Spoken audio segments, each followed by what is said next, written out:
Masechet Batra, Daf Sadi Gimel. We saw the Mishnah that if someone sells someone else produce without clarifying whether the intention of the buyer was to use it to eat or to put in the ground as seed, and he puts it in the ground as seed and it doesn't grow, so can he go and get his money back? So the answer is no, because this kind of produce can be used for one or the other, and therefore the seller says, you didn't specify and this was perfectly edible, so I am not responsible. And that's true even if it's something that like flax seed that normally is used for seed, but sometimes people use it for consumption. You make oil out of it. Still, the seller could say, oh, I sold it to you assuming that you were going to consume it, and therefore I'm not giving your money back. However, if it's something that definitely you don't eat, like seeds for garden plants, and the buyer takes it and uses it and it doesn't grow, then he can get his money back because that kind of thing is not used for anything else. That was the Mishnah.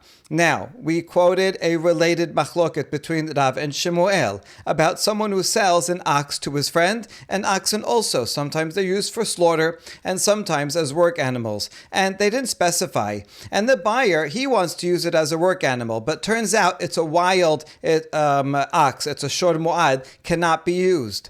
Rav says that this is a mekach ta'ut because he follows the majority. The majority of animals that are bought as work animals. And so Rav says we can consider the majority and assume that the buyer's intention was according to the majority and he wanted to use it to work, not to slaughter, and therefore he can say, no, you have to give me my money back, and the seller has to give him his money back. Shemuel, however, does not follow the majority rule when it comes to monetary cases. And he, according to Shemuel, the seller can say, listen, you didn't specify.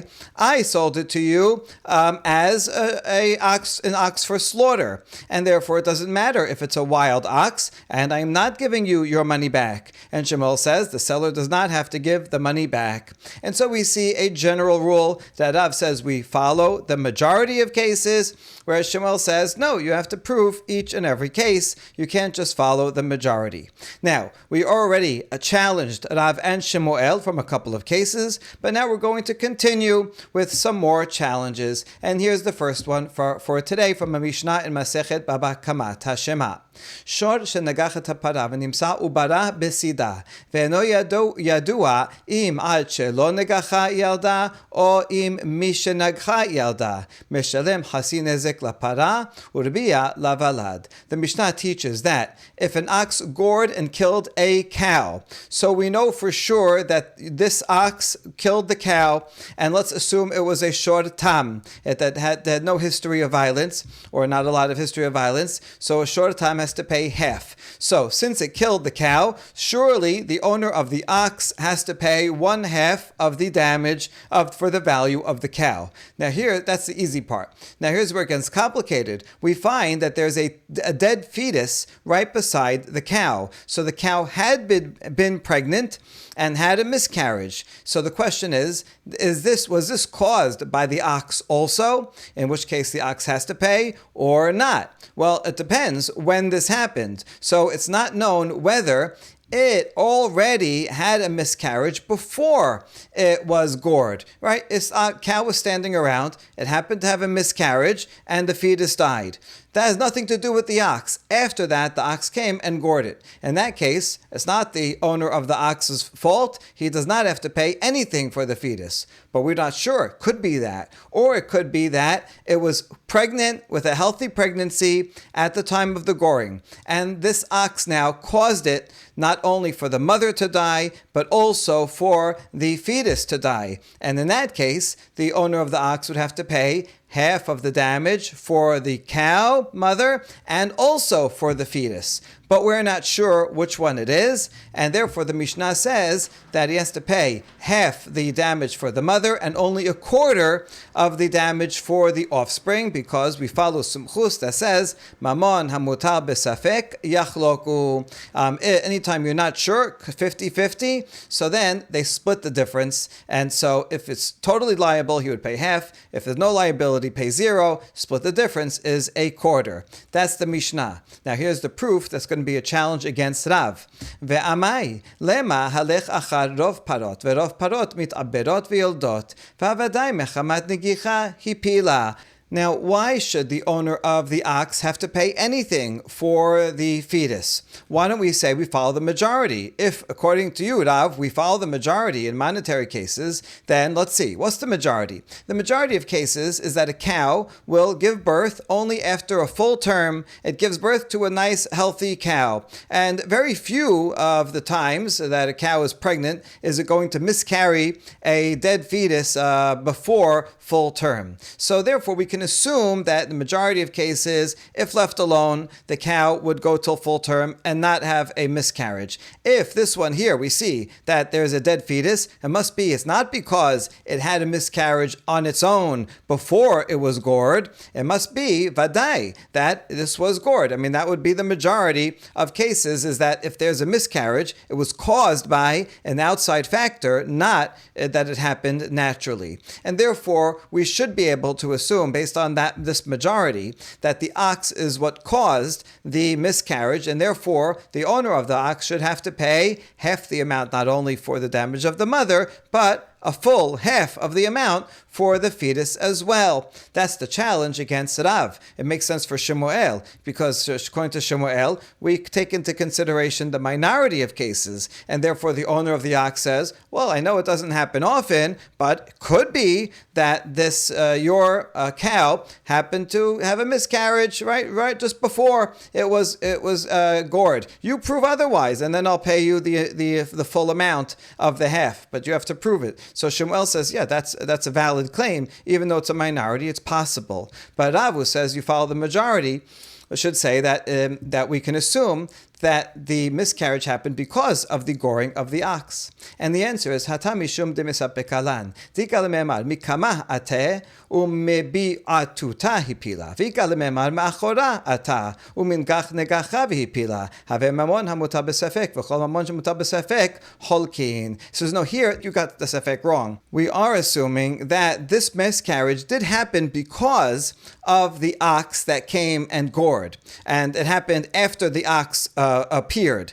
The question is, was it directly because of the ox's actions or not? Did the ox approach from the front of the cow, and the cow just saw it running towards it and got scared and miscarried? If that's the case, the owner of the ox is not liable. You're not liable for scaring someone, even though it's not nice to scare someone, right? If I scare someone at the top of the steps and they trip and fall and tumble down the stairs, I can't be liable to pay for their damage because I didn't touch them. I didn't push the person down the stairs. I just frightened them, and that's not direct enough, even though it's not a very nice thing to do.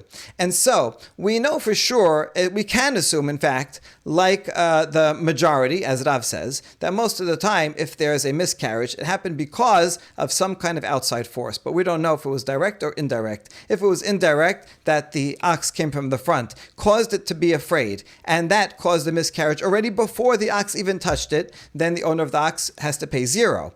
However, it could also be that the ox came from behind, and the cow didn't even see it, and so it was not scared. It's only because of the impact of the goring that's what caused the miscarriage, in which case the owner of the ox is fully liable and would have to pay half the damage if it was a short tam. And that's why we're not sure if he has to pay zero or half, and that's why we end up at a quarter. And so Rav can explain this Mishnah perfectly well, and so we answer that question. And now, next we say, maybe the opinions of Rav and Shemuel actually can line up with the two opinions in the following baraita. Lema ketanae, shor shaya ro'ev nimsa shor harug besido, af al pi sheze menugach veze muad ligach, ze menushach veze muad lishoch, and omrim biyadua sheze negacho veze neshacho.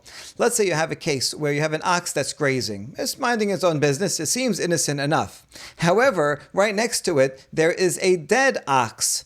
Even though the ox that's grazing has a short mu'ad, and it was forewarned specifically for goring, so that would seem to be circumstantial evidence that this one that's grazing, that is mu'ad for goring, probably is the one that killed this dead ox. Or a similar case, you see a dead ox and it was bitten, and the ox that's grazing was mu'ad, has a history of 3 times biting other animals.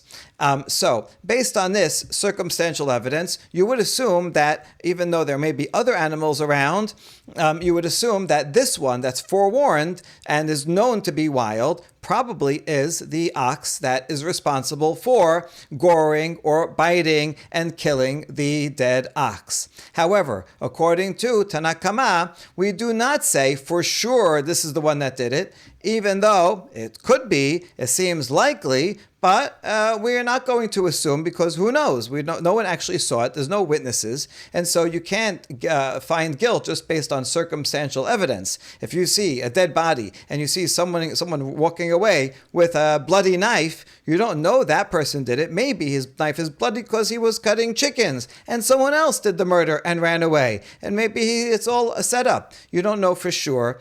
And so you cannot assume based on a chazakah. A mu'ad is a chazakah. It gored 3 times, so we assume that is going to gore again. Even though it has a history, we do not assume that this ox that's grazing is responsible.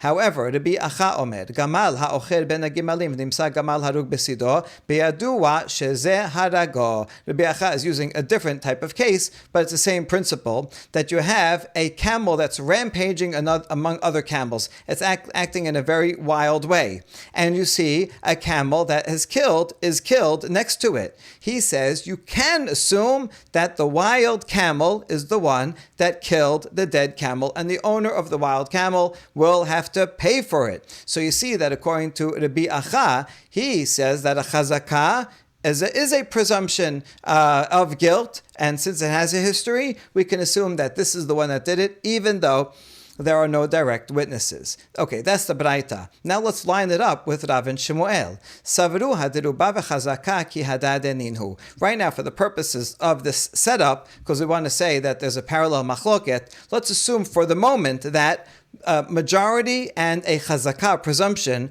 are the same thing.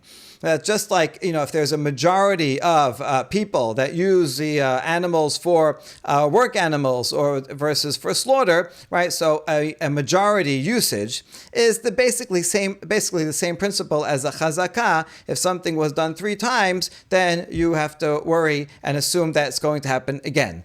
If we have that assumption, then we can line up these sages as follows. Lema Rav damar ki Rabbi Acha u'Shmuel damar ki Tanakama. Rav can follow Rabbi Acha. Rabbi Acha says that if there's a chazakah that the camel is wild, it has a history of being wild, then you assume that it is guilty and you have to pay money based on that. And if we assume chazakah is the same thing as a majority, then Rav would follow Rabbi Acha, because Rav says also we can follow the majority to presume that someone is guilty and has to pay.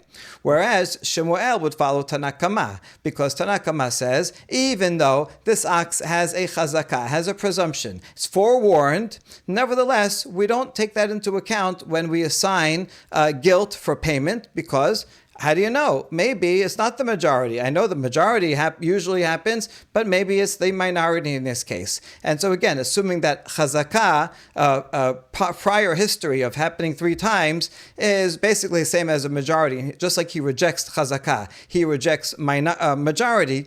In that case, Shemuel would be following Tanakama. So can we line up the Amoraim with their Tanaim in this way? It would be neat. However, it wouldn't be so convenient for Rav, because that means Rav has to follow a minority opinion against Tanakama. So we don't like to put the Amoraim in a straitjacket in this way. So we say no. Amar lach Rav, ana damari afilu letanakama. Rav says, I could agree with the Tanakama regarding the ox that has a past a chazakah of goring before. And I would agree that, no, we don't follow chazakah. Ad kan lakamar tanakama hatam ela de la azinan batar chazakah.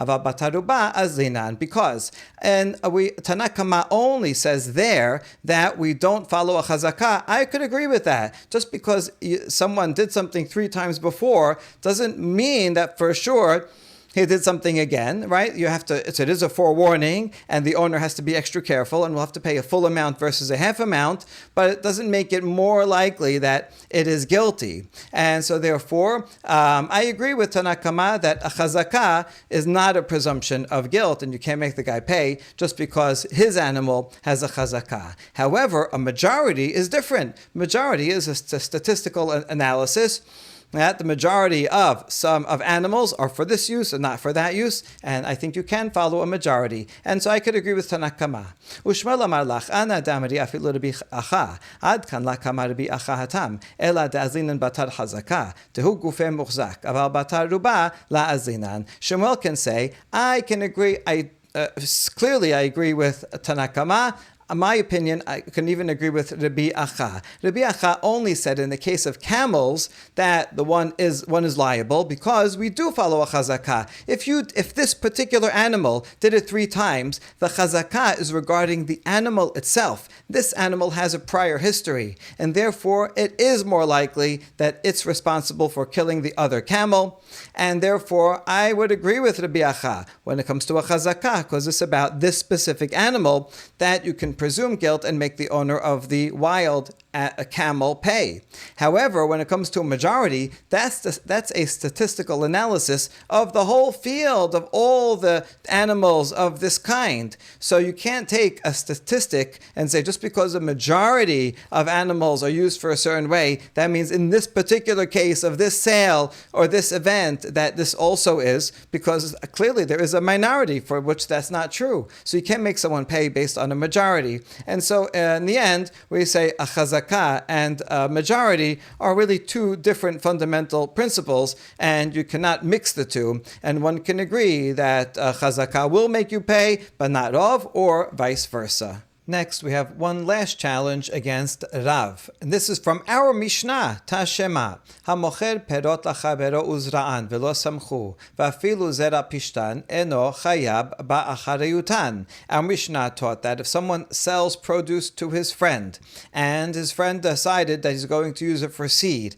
and he planted it and it didn't grow anything, even if it's flax seed that's mostly used for seeding, the seller is not responsible, because the seller can say, oh, I thought you wanted to consume it. And even for flaxseed that only a minority of people use, nevertheless, he can say, oh, but some people use it for consumption, and therefore I'm not paying you. So here's the question. My afilu, why are you saying even flax seed? Lav afilu zera pishtan deruba lizri azabni, va'afilu achi la azinan batar ruba. Doesn't afilu mean even flaxseed, where the majority of people use it for seed?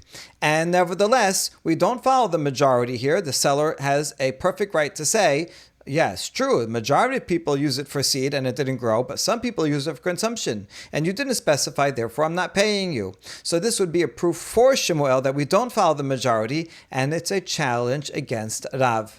And so we don't find any way, in fact, to reconcile this Mishnah with Rav. However, we find a longer baraita, and we say Tana'ehi. It is in fact a machloket Tanaim, and that's how we're going to save Rav. Our Mishnah follows Shemuel, but Rav can follow one of the opinions in this baraita. This baraita, as understood by the Gemara, is actually going to have 3 opinions in it. Detanya. Hamocher perot achavero uzra'an velo samhu. Zir onegina she'en nechalin chaya b'achariutan. Zera pishtan eno chaya b'achariutan. And the Tanakama here teaches that if someone sells produce to his friend and he seeds it and it doesn't grow, well, it depends. If it's seed of vegetables of the garden that are not eaten, nobody eats these seeds, so then the seller is responsible. Clearly, everybody would agree with that. There's no room to go. It's not a matter of majority or minority.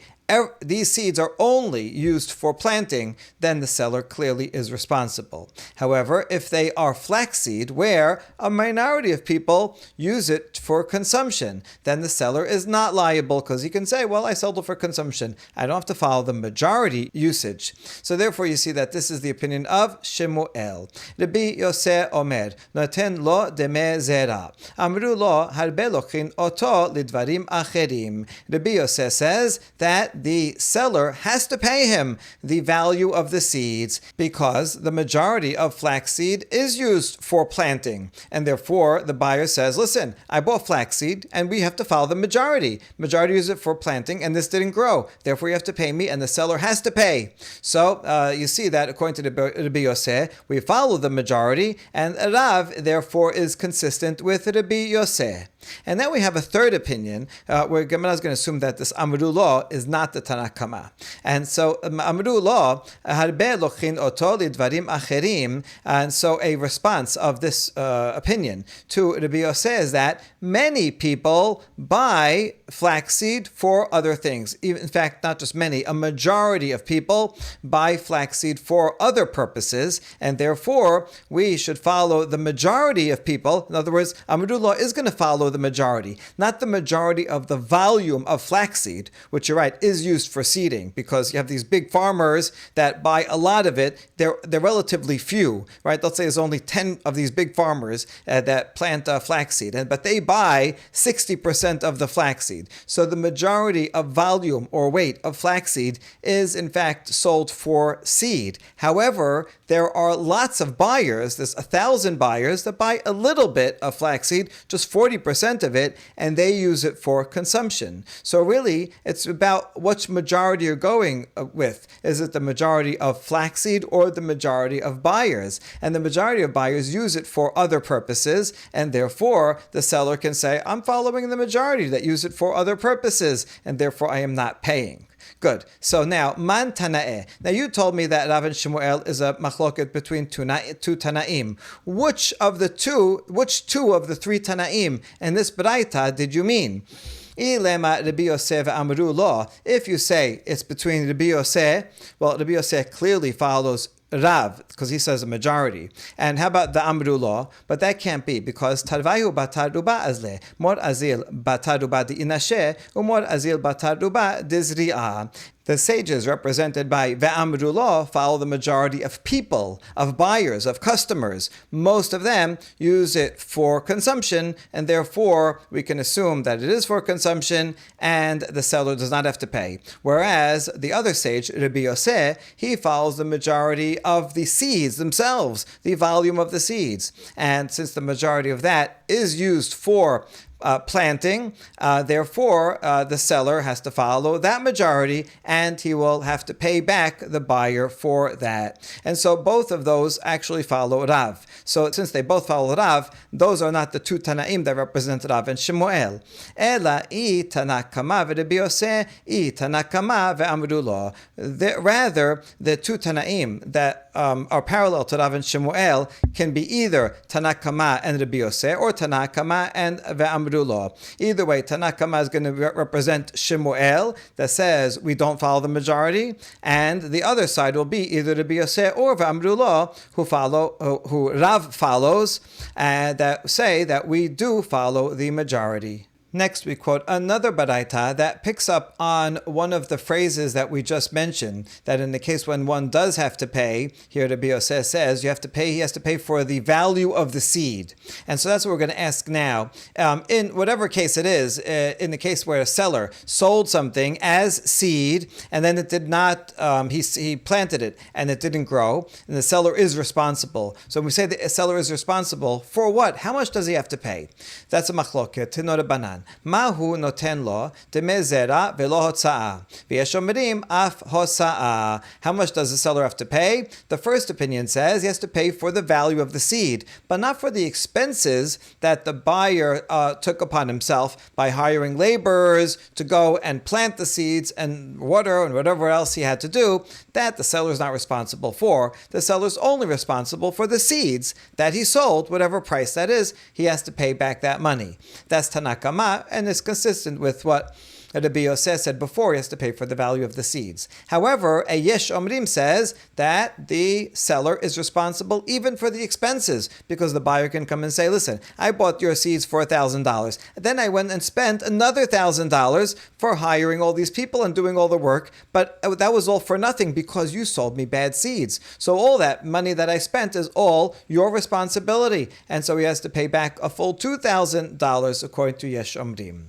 Good. Now, Man Yesh Omrim Omrim. Now we want to identify who is this Yesh Omrim. Amar Rav Chisda, Rabban Shimon ben Gamliel. Rav Chisda tells us very helpfully that Yesh Omrim is Rabban Shimon ben Gamliel. The problem is Rav Chisda didn't tell us which Rabban Shimon ben Gamliel. Where did Rashbag say a statement that is related to this? We want to identify this source. So we ask, Rabban Shimon ben Gamliel, Ilema Rabban Shimon ben Gamliel de Matnitin Ditnan, Hamocher Perot lachavero zra'an velo samchu, va'afilu zera pishtan eno chaya b'achariutan, ha-zir one gina she'enan nachalin chaya b'achariutan. So if it's Rashbag in our Mishnah, remember, here's our Mishnah, I'll show it to you for a second, where you had Tanakama, and then you had Rashbag. If you remember yesterday, we saw that Rashbag seems to say the same thing as Tanakama. They seem to agree with each other, which is exactly what we're going to say. Let's just look at the Mishnah for a second by itself, which said, someone who sells produce to his friend, and the buyer, planted it and it didn't grow, even if it's flax seed, the seller is not responsible because we're not following the majority. The seller could say, I sold it to you as seed. And then Rashbag says, if it's garden seed, which is not consumed at all, then one is responsible. Right? So these are basically the same thing. So we're wondering, what do they argue about? Okay, that's what we're about to say in the following lines. It's just the Gemara is saying it in a long way. So quoting the Tanakama here, we can infer from the fact that flaxseed, the seller is not responsible. We can infer from that if it was garden seed, if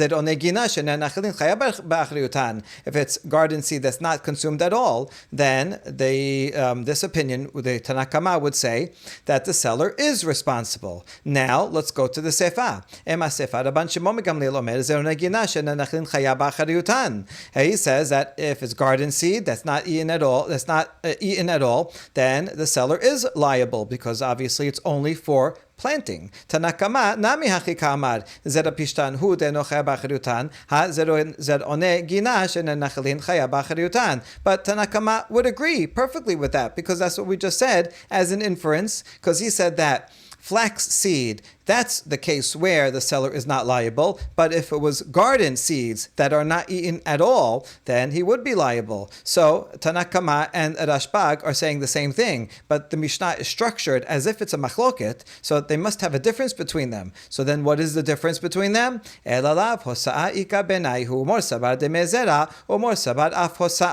must be that they're arguing about the two opinions in the Baraita that we started off with. And the first opinion, Tanakama, would say that you only have to pay for the seeds, and the Rashbag would say that the seller has to pay also for the expenses. So there you go. That's when Rav Chisda says that the Rashbag is the Yesh Omrim, he must have had in mind our Mishnah, and since in our Mishnah Rashbag seems to say the same thing as Tanakama, but he must be arguing. So what is he arguing about? He's not arguing about whether one is liable or not. They both agree that if it's garden seed, one is liable, as they both inferred or said. So they must be arguing about how much one is liable for.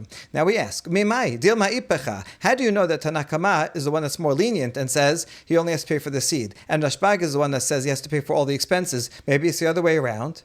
And we answer, Halakashya, Kol Tana Batra Litfuye Mileta Ka'ate. This is not a question. Anytime the second Tana comes, the last Tana cited, when he comes second or last, then he must be adding something. This is actually a good rule. We can go and check all Mishnayot to see if they're all structured in this way. But here it's saying that whenever you have two opinions, the Tanakama is going to be the more lenient one, and the later Tana is going to be the more stringent one. And therefore we can assume that Tanakama, who says one infers that one is liable for garden seed, would say only to pay for the seed. Whereas a Rashbag that comes second, and he also says you have to pay for garden seed, he means that the seller has to pay also for the expenses. Okay, so now we're good. Rav Chisda was talking about Rashbag in our Mishnah. But is that for sure? Not necessarily. You can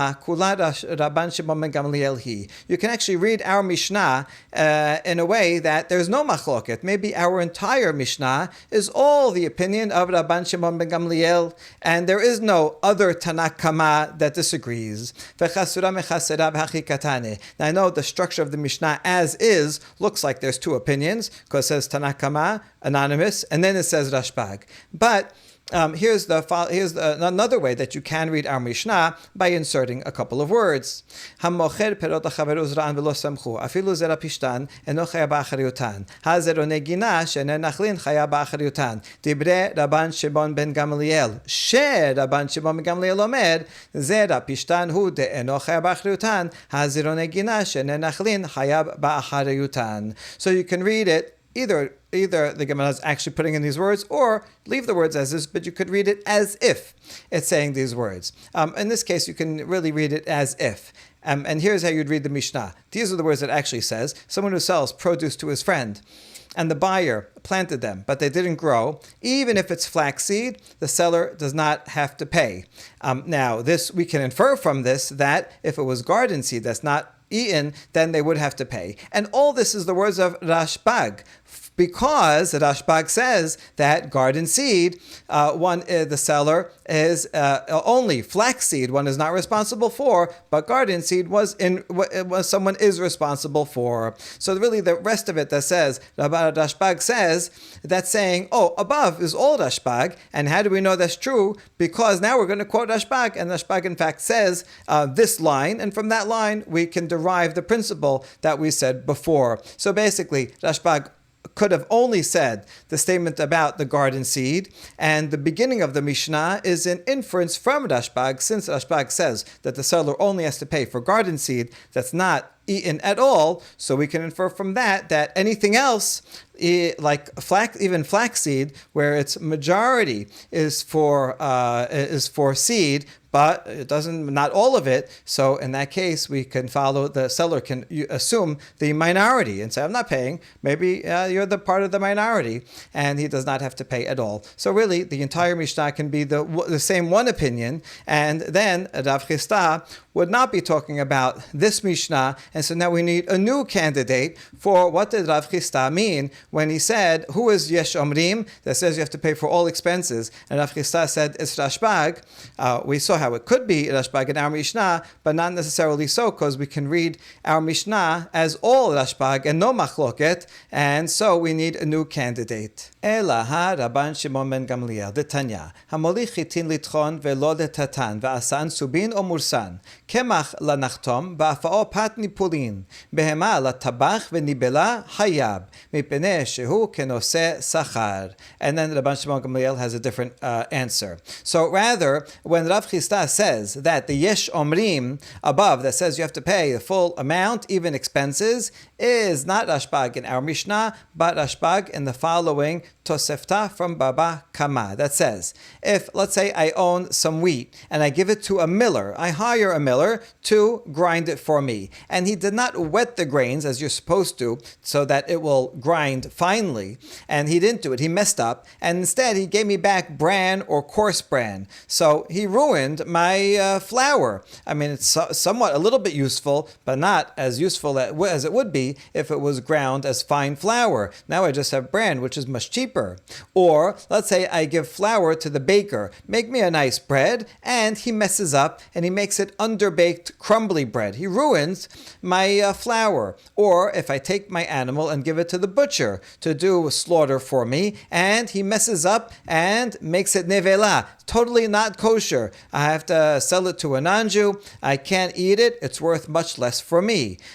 All these people, the miller, the baker, and the butcher, are liable to pay, right? They can't just say, let's say let's say their salary is $10 for doing this. They don't just give me back $10. They have to pay for the animal that they messed up, or for the flour that they messed up. Why? Why are they responsible? Because they're like a noseh sachar. They're like a paid shomer. I'm paying them to do their job, so they're responsible to do a good job. Otherwise, they have to pay me back for the raw materials, but only for the raw materials. Rabban Shimon ben Gamliel omer noten lo deme boshto deme boshet orhav. But Rashbag disagrees and says that, let's say, the butcher has to pay not only for the price of the animal that I gave him, that he messed up, but also he has to pay for compensation for the humiliation of the owner of the ox and for his guests. This guy was planning to make a nice meal. He invited over 50 people for a wedding.